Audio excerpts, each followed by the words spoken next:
There's some odds that have been released that will lead you to believe that SMU probably won't win the ACC, but they'll get back to the college football playoff. What all of that means and what I think about it coming up here on a Wednesday edition of Locked On SMU.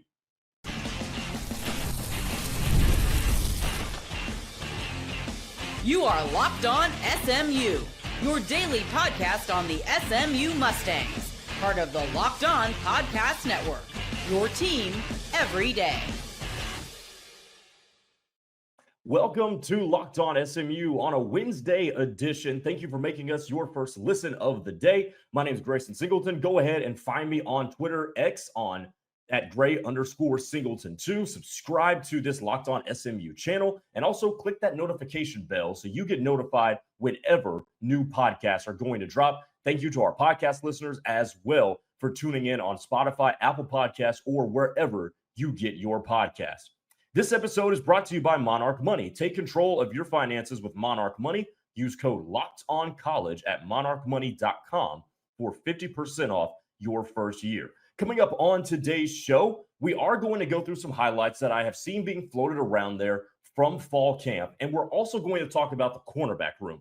I realized we never really went in depth on that room, and I think they have a lot of interesting pieces that need to do some interesting stuff for SMU to maintain at least what they did last year, if not exceed it. And it will go hand in hand with something that we talked about on Tuesday's edition. So you're going to want to stick around for that. But let's start with this.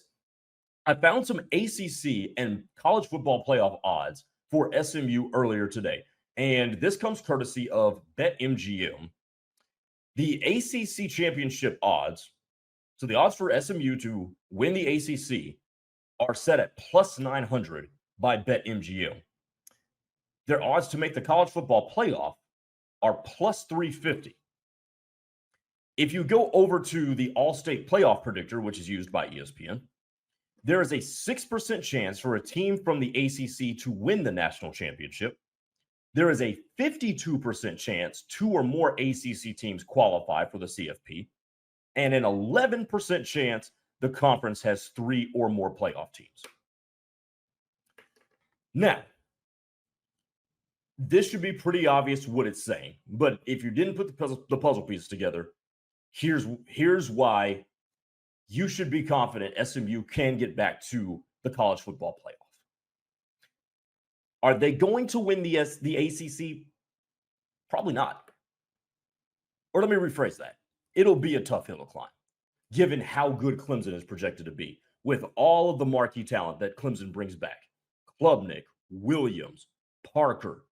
The list goes on and on and on. There's a defensive tackle in there whose name is slipping my head. Remember, 6 players of the 11 offense, defense guys on the first team all ACC in the preseason are Clemson dudes.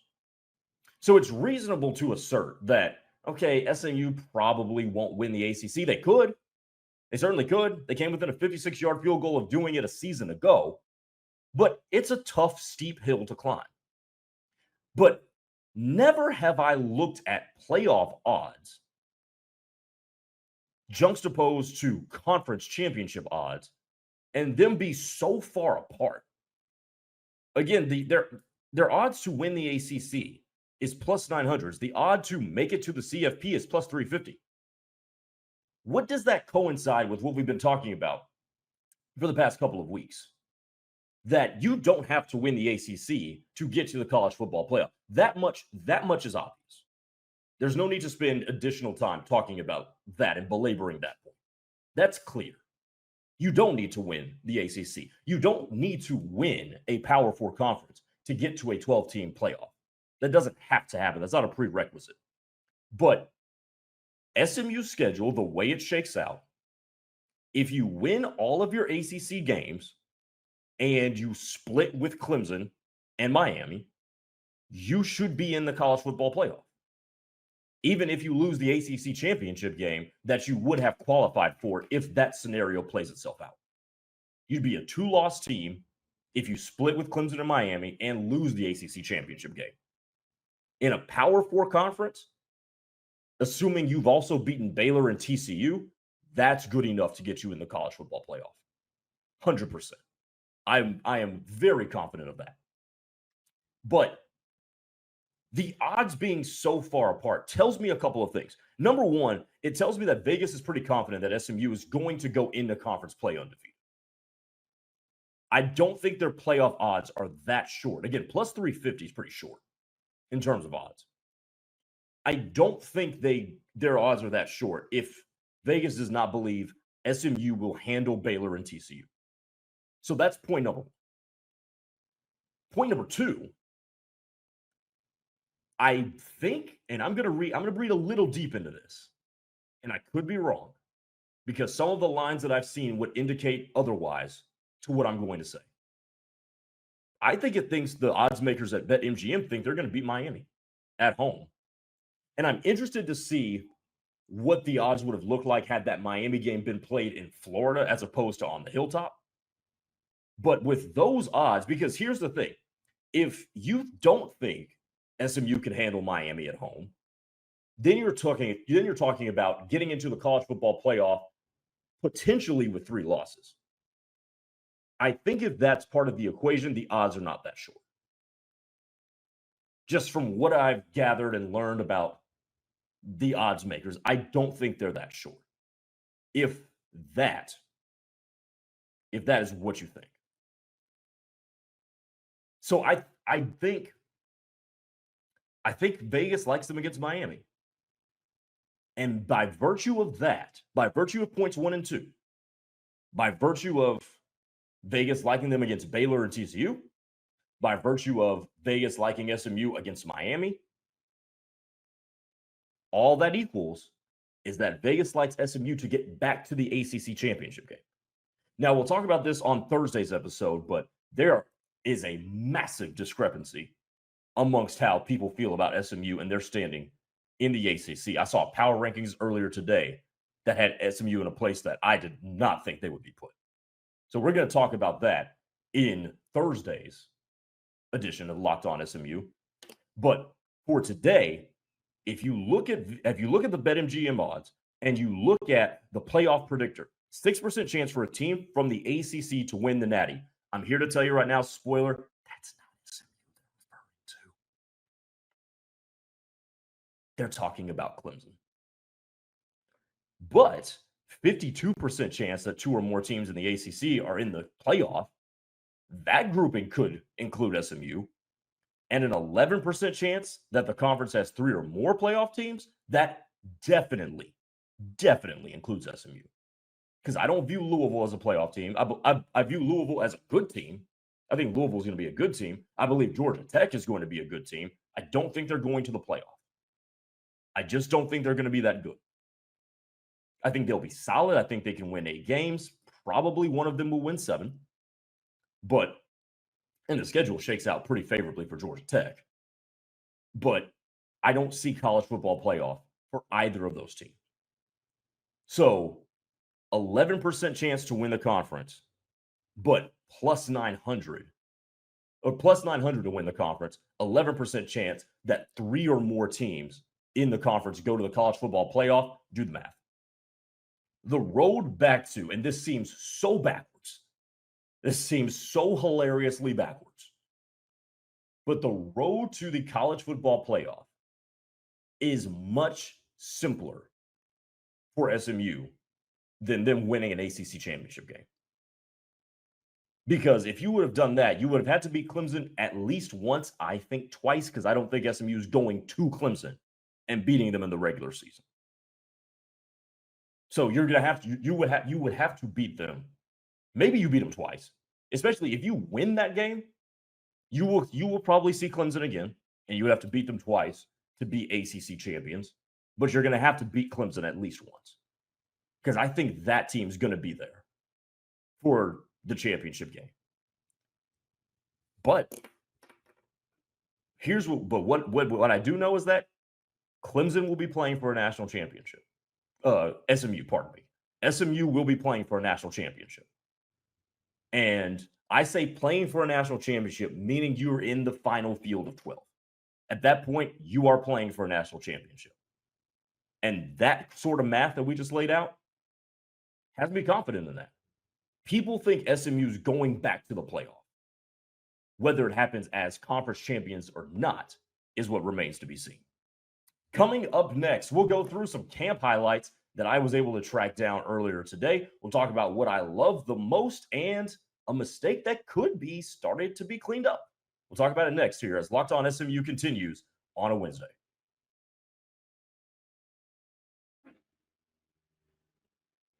Ever wish managing your money felt easier? With Monarch Money, it can. Whether you're growing your savings or planning a big purchase, Monarch puts you in the driver's seat. It's like having your own personal CFO, giving you full visibility and control over your finances. Monarch Money is more than a budgeting app. It's a complete financial command center where you can track all your accounts, investments, and spending in one place. So in addition to building money, you're also building wealth. And when you start to track the money that you spend and the money that you save, some surprises can come up like, oh, I'm spending way too much money here, or I could be using this for this. So take control of your finances today with Monarch Money. Use our code LOCKEDONCollege at monarchmoney.com for 50% off your first year. That's monarchmoney.com, code LOCKEDONCollege for half off your first year.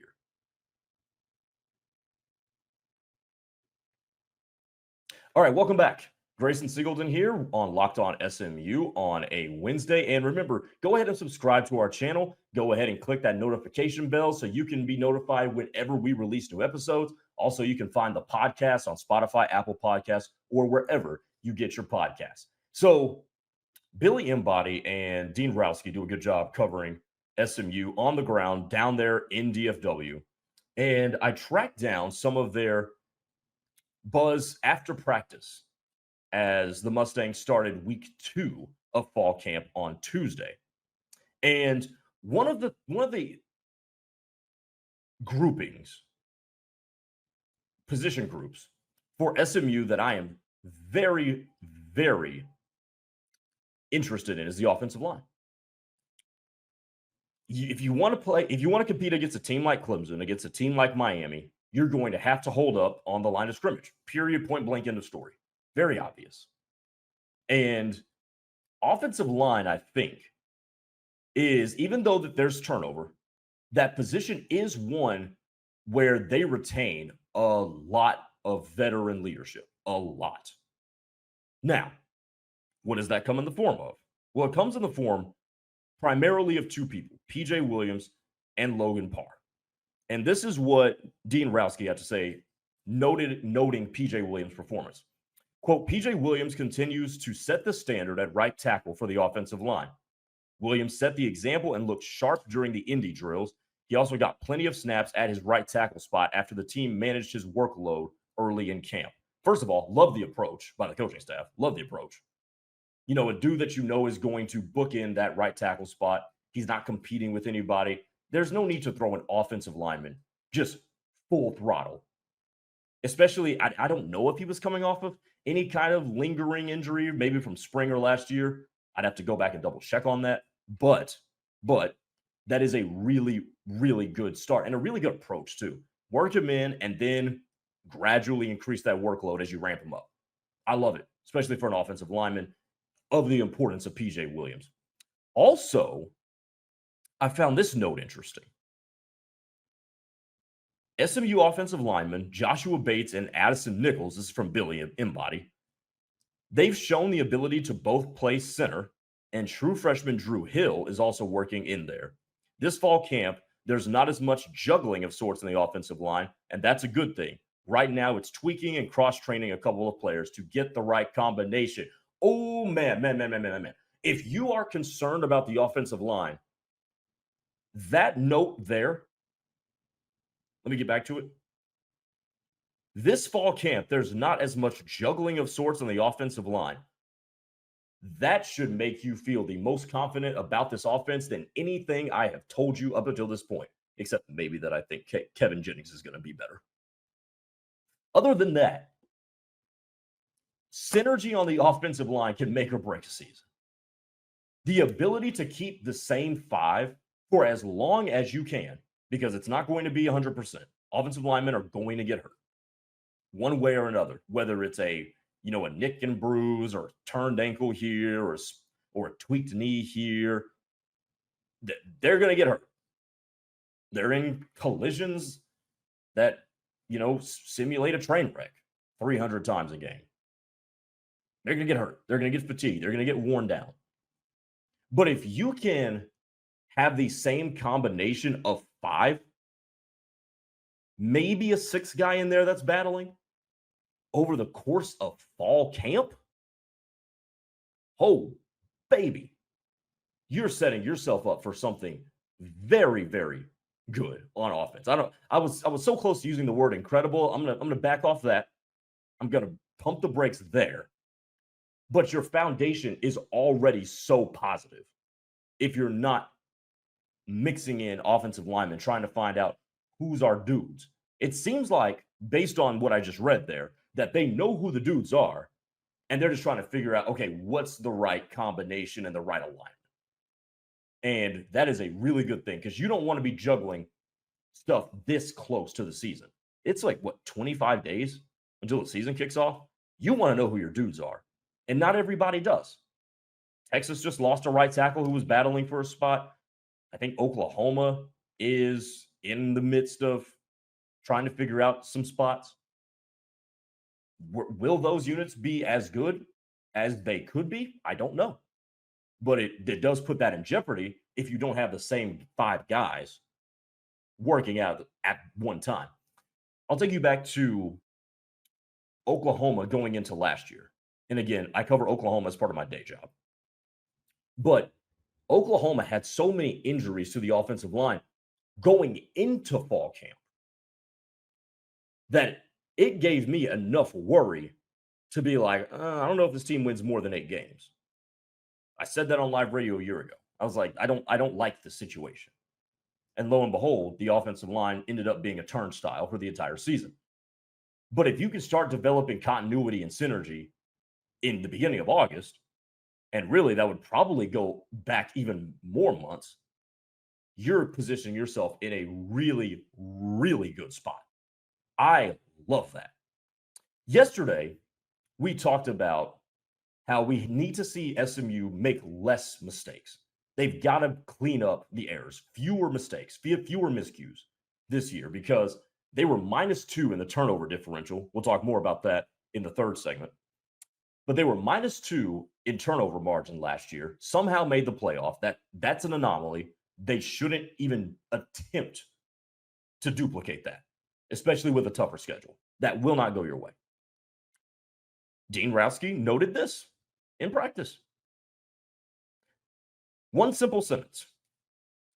I did not see a player drop a punt in practice today. Now, he does go on and note that he didn't get a glimpse at every single punt, but got to be buttoned up. You have to be buttoned up, especially in that area of the game. Has to be. Your defense gets off the field. They're over here celebrating. Offense is about to get the ball back. Casey Woods giving Kevin Jennings the final instructions. Oops, you muffed the punt. Defense has to go trudge back onto the field. No. It's a vibe kill. It's a vibe kill. It's a momentum swinger. It's a field position tilter. And generally, teams that muff a bunch of punts don't win a bunch of games, generally speaking. So you've got to clean that up and be buttoned up on that end. But from offensive line in fall camp to the fact that they look like they're cleaning up at minimum one area that was a little bit of a bugaboo, you feel really good about what's going on at fall camp heading into the season. I like what I'm seeing from that regard. Especially, man, if they can have line continuity and fewer mistakes, well, this team could certainly be better than it was a season ago. This team can definitely get back to the college football playoff. Now, one area they do need to be better in, and I'll explain how in just a second, is the corner room.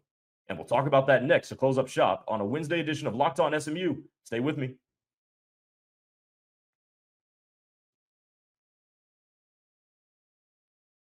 Final segment on a Wednesday of Locked On SMU. Okay, so here's the corner room. We never went in depth on the corner room when I was going position by position during the first week or so of the show. Well, it's a good time to do so because corners coach Ricky Hundley Jr. spoke after practice on Tuesday, and he had some things to say. Now, before we get into what Hundley had to say, there is a note that I want to make about the cornerback room at SMU. SMU only returns, and I'm going to double check this to make sure I have this correct. If I don't have this correct, somebody type it out in the comments. The Mustangs return one interception from a corner last year.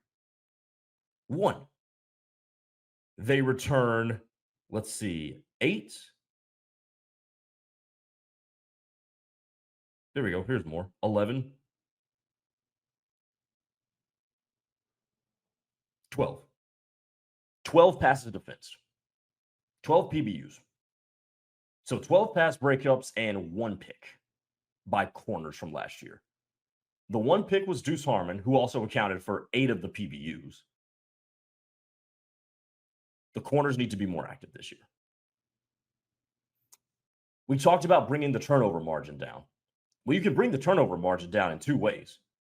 You can either commit fewer turnovers, which would be kind of awesome, or you can take the ball away more. There was no other team in the college football playoff last year that had more giveaways than they did takeaways. SMU was the only one. And again, I don't think that's a formula that you can run it back and expect to be back where you were a season ago. And if you do get back to where you were a season ago with that formula, you're probably getting your ass kicked again in the first round. So let's not try to do that again. But this cornerback room, I think, needs to do a better job taking the ball away. Now, granted, and I would be remiss to say this, but the team is returning substantial interception production at safety. 3 from Isaiah Wacobia, 3 from Amon Moses. Both of those guys also, or Moses rather, forced a fumble. Not sure if that one was recovered or not. Moses did also score a touchdown. So keep that in mind too. So the safeties held up their end of the bargain, taking the ball away. And Jonathan McGill last year had something to do with that. He had 3 picks. But these corners, I think, need to be a lot more impactful, make more impactful plays. Deuce Harmon is back. Who are some of the other guys that we're looking at? Well, this is where we get to Coach Hundley. Because one of the things Coach Hundley spoke about was that nickel position.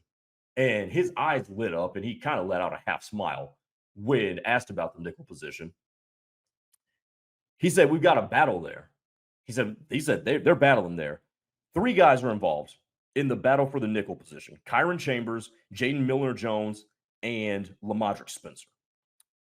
Now, Lamadrick Spencer is the newcomer of the 3. He comes over from Hutchinson Community College, former 3-star recruit, ended up at JUCO, and now is with the Mustangs. He's from Duncanville.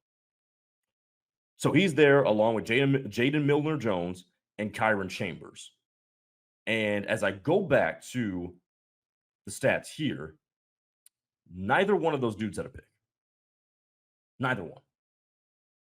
So whoever's going to start at nickel will have a grand total of 0 college interceptions, which is not the end of the world. Don't get me wrong. It is not the end of the world. But I think if you're going to take that next step and continue to be elite as a defense, especially with what you lost on the front 7, you're going to have to create more takeaways or at least more big plays. And those can come in the form of PBUs. Don't get me wrong. Those can come in the form of breaking up passes, especially timely ones. But the cornerback room, I think, is one that really is going to need to make itself known, make its presence felt this season. That's one of the improvements I'm really, really looking toward with SMU. Deuce Harmon's going to be back. That's cool. But who steps up at the other outside corner? Who's going to be the nickel corner? Those are still mysteries. Right now, if you project, you could look at a guy like a Jalen Davis Robinson, who's a junior now. I think he's a guy that you should look to step up and be that outside corner. William Nettles is a redshirt freshman. His name was mentioned a couple of times by Coach Hundley. So it'll be suffice to say that Nettles may get some run and maybe some extended rotational run as well. But that nickel position, man, I've watched a nickel position and a slot corner position really elevate modern football defenses. because everybody plays 5 DBs now. We all know this. Nobody plays a traditional 4-3 or 3-4. There's too much speed on the field these days to do that. But you look at Alabama's defenses, LSU's defenses from the past. Clemson, when Brent Venables was there, their nickel, they call it a cheetah, spot was always a game changer. Texas's nickel corner, Jedi Barron, got drafted in the first round by Denver this year. Nickel positions can really elevate a defense. They're not a make or break because it's not a position that's going to break your defense, but it's one that can certainly elevate it. And if they can find a dude who can play physical against the run, still cover and take the ball away, by the way, maybe even rush the passer too, that defense for SMU starts to resemble the unit that it was a season ago.